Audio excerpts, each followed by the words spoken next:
In today's show, we're talking about the 3 retirement questions that you should ask. Whether you're approaching retirement or in retirement, at some point in time, you're going to need the answers to these questions, or your financial advisor should be getting you the answers to these questions. And stick around to the end, as we're going to go over, in my opinion, one of the most important questions, as it could be one of the largest costs in your retirement. Welcome to the Your Life, Your Money podcast with Scott Sierens, teaching you how to thrive in life, wealth, and retirement. Welcome to the Retirement Show, all about your life, your money, and your taxes. Our goal is to help you reduce your long-term tax burden. We're going to talk about some questions in regards to that today. I'm your host, Scott Sierens, and my goal is to help you thrive in life, wealth, and retirement. And today we're going to talk about the 3 retirement questions that you should be asking, and either some don't or some just don't know the questions to ask. I'll give you an example. Right now my fiance and I are looking for bands for our wedding, and as I'm going through and calling the bands and interviewing them, one of my questions to them is, what questions should I be asking you that I'm not? Because I don't do that every day, and I'm not certain about, if I'm asking them all the right questions, and hopefully a good person that I'm talking to is going to say, oh, well, you've asked a lot of great questions, but here's a few questions that you didn't ask that most do, or that you would want the answers to. And so that's what we're going to talk about today, is those 3 retirement questions that you should be asking and either are not, or you want to make sure that your advisor is providing you the answers to those questions. Now, before we dive into that, I do have a little bit of an article here that I just thought would be fun to share. It's a CNBC article, and I will link the website in the show notes, so you can go to lifemoneyshow.com. Again, that's lifemoneyshow.com. Click on this show, and then you'll find the link to the website there in the show notes. And the title of the article is The 10 States Where $1 Million in Retirement Savings Will Run Out the Fastest. So $1 million, where is it going to run out the fastest? So a lot of times, working with clients and working with people, I find that, they might not necessarily want to live where they're currently at in their retirement. They're talking about moving, going to somewhere warmer, going to somewhere with water, going to somewhere with mountains. And so I just thought this was a fun article. I'm going to say take it with a grain of salt, and I'll explain why in a second. But still just kind of a fun article to share. The research and data was from Go Banking Rates. And what they assumed is that the person was age 65 or older, and then it analyzed each state's cost of living, including expenses for housing, groceries, healthcare, transportation, and utilities. So drum roll, please. Here we go. The states where $1 million won't go so far. Let's see. We'll just count from the beginning. So it said the number 1 state where your money would run out the fastest would be Hawaii. It said 10.9 years. And then we've got New York, California, Massachusetts, Alaska, Maryland, Oregon, Connecticut, New Hampshire, and then Vermont. And then they actually also provided a chart where $1 million would go the farthest. On that list, where the $1 million would go the farthest, the top of the list here is Missouri, where it said 25.3 years, and then it was followed by Oklahoma, Kansas, Alabama, Iowa, Georgia, Indiana, Tennessee, Arkansas, and Michigan. So there you go. There's the top 10 of where $1 million won't go so far. It's going to run out the fastest. And then the top 10 of the 10 states where $1 million would last the longest. Now, I did say take it with a grain of salt, and the reason I say that is because, well, we all have different spending habits. Some of us need a lot to live just a basic lifestyle. Some need a little. We all just need a different amount to live. And the other thing that I said, take it with a grain of salt, because as I went through the things that they analyzed, right? So housing, groceries, healthcare, transportation, and utilities, all major expenses. So they caught a lot of really good things there. But one of the things they never mentioned was taxes. They didn't talk about taxes, state income taxes. You can move to a state that could potentially have state income taxes. So they didn't take that into account here, but it's still fun, still interesting.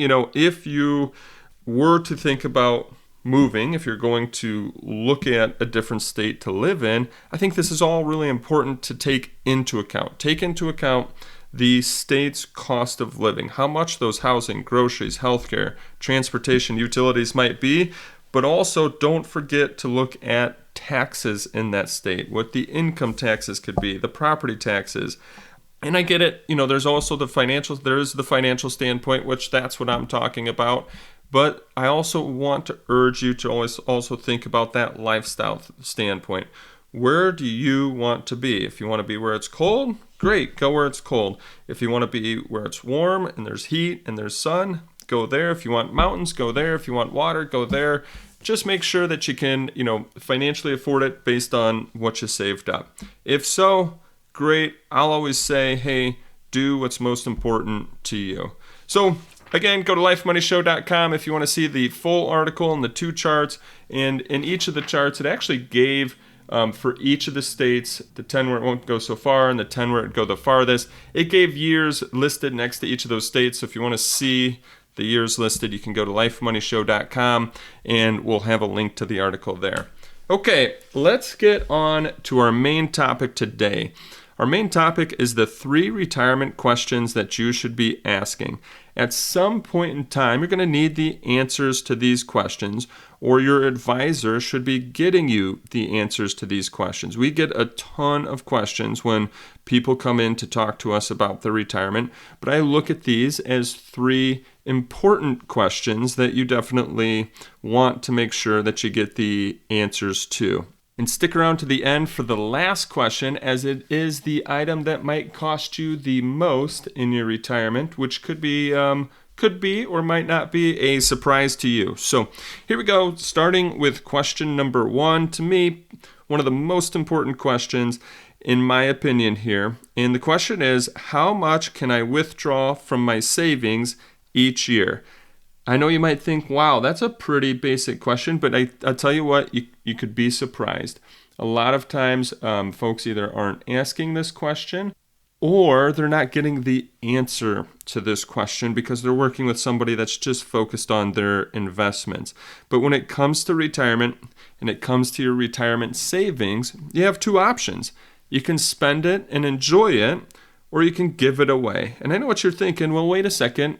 I don't want to just give my money away, but reality is either you're going to give it away while you're alive, or when you pass away, it's going to be given away for you. So that's why I kind of narrowed it down to those 2 options. We're either going to be spending it or giving it away because you can't take it with you. So think about it this way. When you buy a tank of gas for your car, you're going to use it. Now, you know how far it's going to get you, and if you drive too fast, you're going to use it up faster, and then it won't last as long as you were hoping that it would last. But it's very similar, right? You have retirement savings. You can either use it or give it away. And if you use it too fast, well, then it won't last as long as you need it to. So that's, to me, why this question is very important, is because if you're just kind of going at this in random, you're not necessarily putting strategy to this, and you're just taking money out, you're using it too fast, it might not last as long as you will.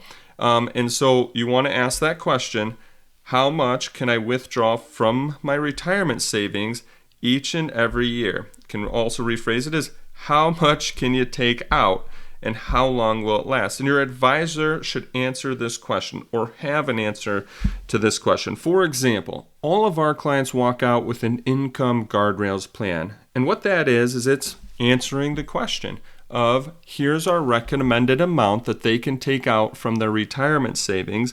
And we can look at it from a monthly standpoint. We can look at it from an annual standpoint. So, for example, it might say, okay, each and every month you can take out $5,000 a month, or $7,200 a month, or $6,600 a month. Or we can just look at it on an annual standpoint and say, here's how much we feel that you can take out this year from your retirement savings and make that money last. Every one of our clients walk away with this answer through our process. So Are you getting this answer? Have you asked this question? Do you have the answer? Because you know what? You've worked really hard for your life, your retirement savings.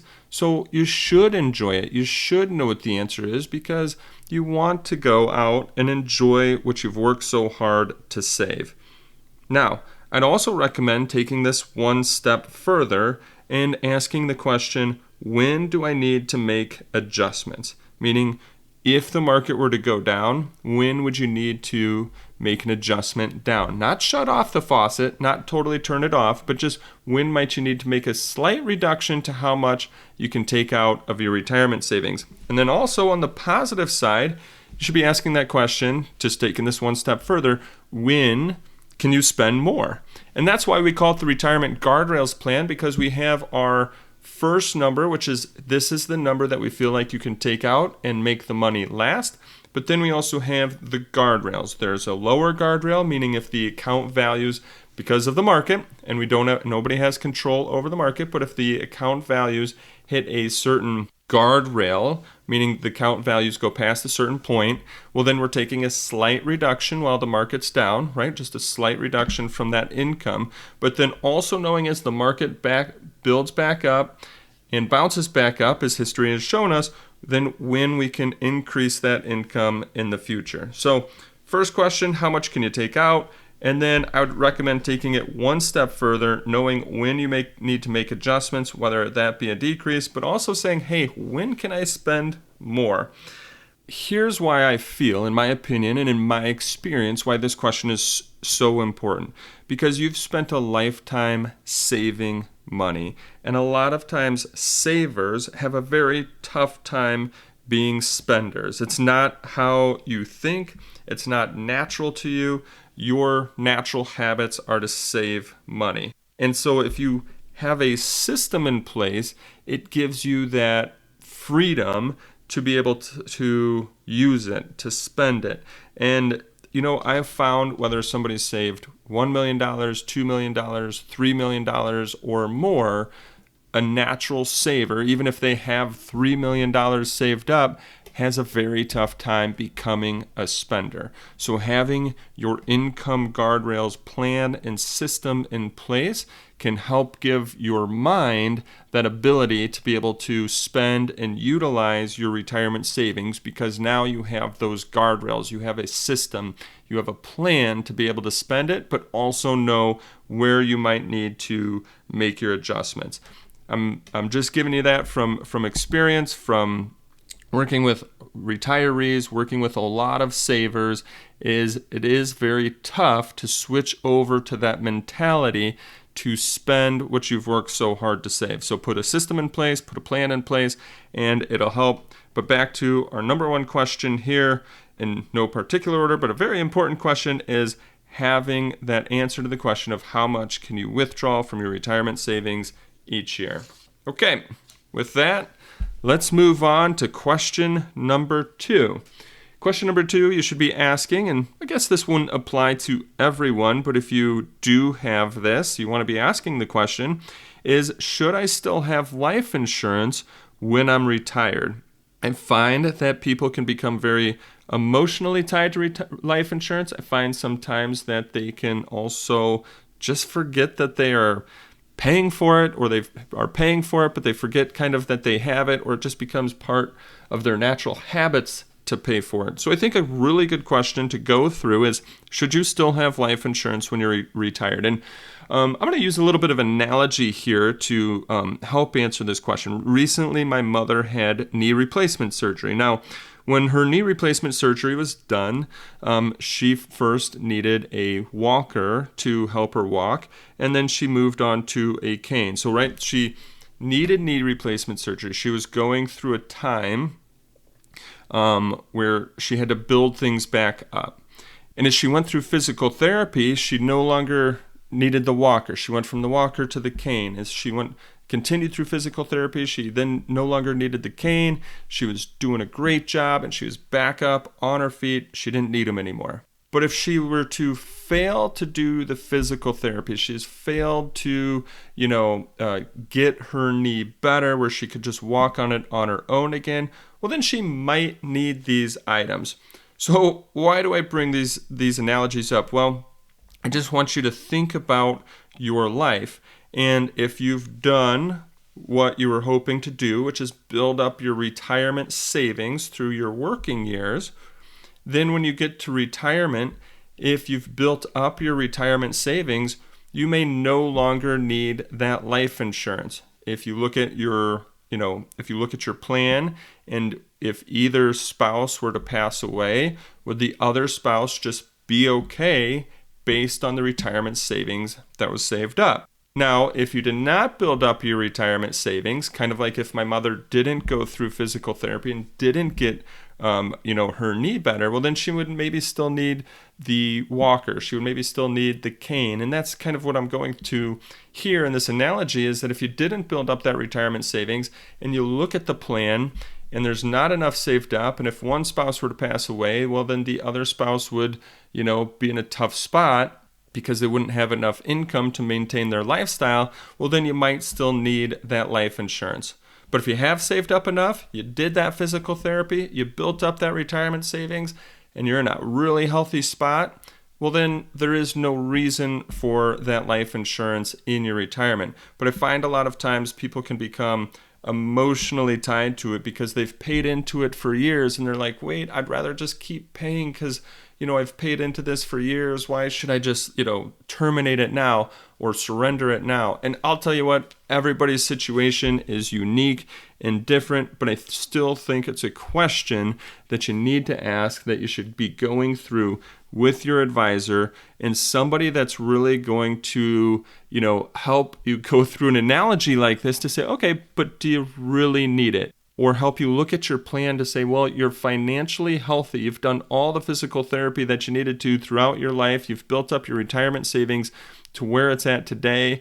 If one person were to pass away, it's not going to impact the other person's lifestyle. They're going to, continue to live just fine. So do you really want to still pay for this life insurance? Or do you want to utilize the cash value and use that money today? Now, again, everyone's scenario is unique and different.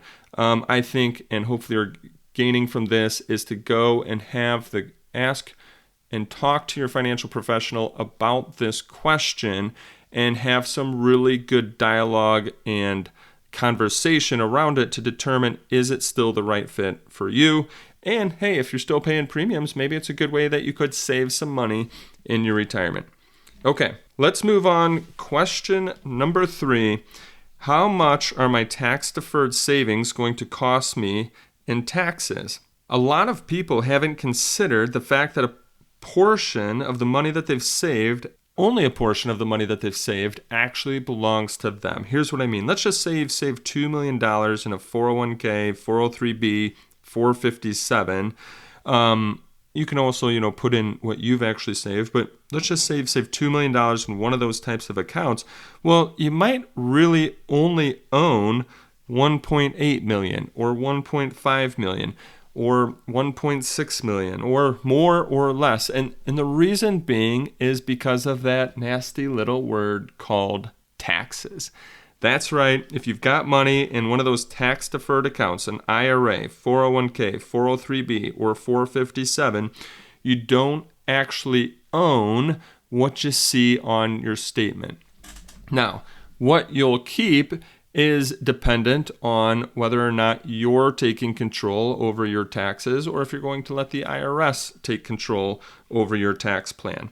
And the other thing to think about is a lot of times people say, oh, well, in retirement, I'll no longer have my company paycheck coming in, so I'm thinking my taxes will be lower. Well, if you've saved up a healthy amount into your retirement savings, into those 401ks, into those IRAs, don't forget, and they just changed the rule here, starting at age 73, but don't forget, you're going to have to take those required minimum distributions. And I just wanted to list out a few examples of some required minimum distributions so you can see how impactful that they will be to your future and to how much income that you might have coming in. So an example here, let's just say an 85-year-old with $1.5 million in these tax-deferred accounts. would have a required minimum distribution of $93,750. $93,750 of taxable income. Back to our example here, let's just say the person saved up $2 million or has $2 million in their account at age 85. That would be a required minimum distribution of $125,000. Working with different clients, just share a quick story of a few clients that had come in. A lot of my clients are savers. These clients, all they had done throughout their lifetime was only save into their 401ks. Now, we were lucky to meet with them a few years here prior to their retirement, but based on only saving into their 401ks, after doing some projections, it appears that their taxable income in their future, because of these required minimum distributions, will be higher than where it's at today. So actually saving into their 401k is not saving them money, it's costing them more in taxes, because if their taxable income is going to be higher in their future, well, by putting that money away tax deferred today and deferring the taxes to the future, where now their taxable income is going to be higher, they're actually costing themselves more in taxes by saving into that 401k. Now, everybody's situation is unique and different. However, for them, based on what they had saved up and how much of it was in their 401k, they were actually potentially making their taxable income higher in the future. So we did some switching around of where they were saving their money. We add some tax diversification, switching things up to Roth 401ks and taxable accounts. I think the main thing here is understanding that when you look at the value in your tax deferred account, we don't actually own the value that we see.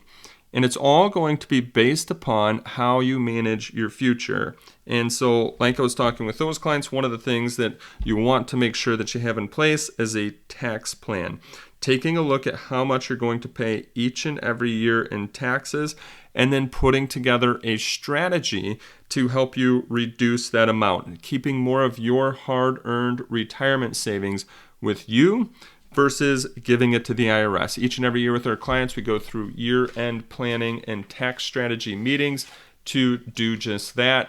And I think as you're hopefully seeing and understanding here, if you have saved into those 401ks, IRAs, 403bs, how much you'll actually get to keep, how much you'll have to answer that first question of how much can you withdraw from your retirement savings each and every year.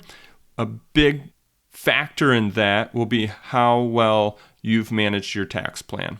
So one of the things that I have for you, if you haven't downloaded it yet, is our tax strategy guide. What this is a guide of strategies to help you reduce your long-term taxes. It gives you actionable advice and a checklist, items specific to you that you can implement in your situation to help you keep more of your hard-earned money with you versus giving it to the IRS in taxes. And you can get the tax strategy guide at lifemoneyshow.com. Again, that's lifemoneyshow.com. It's right on our homepage there. Or you can put in lifemoneyshow.com/taxes. It'll take you right to the guide of where you can just enter in your information and download the guide. So lifemoneyshow.com, either on the homepage, there's a button right there, or lifemoneyshow.com/taxes. So hopefully you found this episode, again, to be of value and benefit. If so, subscribe on your favorite podcast player. Hey, and feel free to share it with a friend. A lot of times, as we had said here, right, these are 3 questions that people should be asking in regards to their retirement. And not everybody knows these questions. So forward it on to a friend. Tell them, hey, if you're looking to retire, if you're thinking about retirement, then make sure that you're asking these questions. If you're managing your investments or your plan on your own, make sure you're answering these questions. Or if you're looking for help, making sure that the advisor that you're working with is giving you or helping you towards the answers to these questions. I look forward to our next conversation to continue to help you enjoy life today and be financially confident about your tomorrow.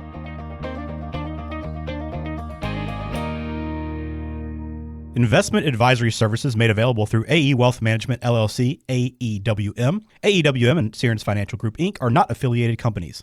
Insurance products are offered through the insurance business Sierens Financial Management, Inc. Sierens Financial Group, Inc. is an investment advisory practice that offers products and services through AE Wealth Management, LLC, AEWM, a registered investment advisor. AEWM does not offer insurance products. The insurance products offered by Sierens Financial Management, Inc. are not subject to investment advisor requirements. AEWM and Sierens Financial Group, Inc. are not affiliated companies. Investing involves risk, including the potential loss of principal. Any references to protection, safety, or lifetime income generally refer to fixed insurance products, never securities or investments. Insurance guarantees are backed by the financial strength and claims paying abilities of the issuing carrier. This podcast is intended for informational purposes only. It is not intended to be used as a sole basis for financial decisions, nor should it be construed as advice designed to meet the particular needs of an individual situation. Sierens Financial Group, Inc. is not permitted to offer, and no statement made during the show shall constitute tax or legal advice. Our firm is not affiliated with or endorsed by the U.S. government or any governmental agency. The information and opinions contained herein provided by third parties have been obtained from sources believed to be reliable, but accuracy and completeness cannot be guaranteed by Sierens Financial Group, Inc. Bond obligations are subject to the financial strength of the bond issuer and its ability to pay. Before investing, consult your financial advisor to understand the risks involved with purchasing bonds.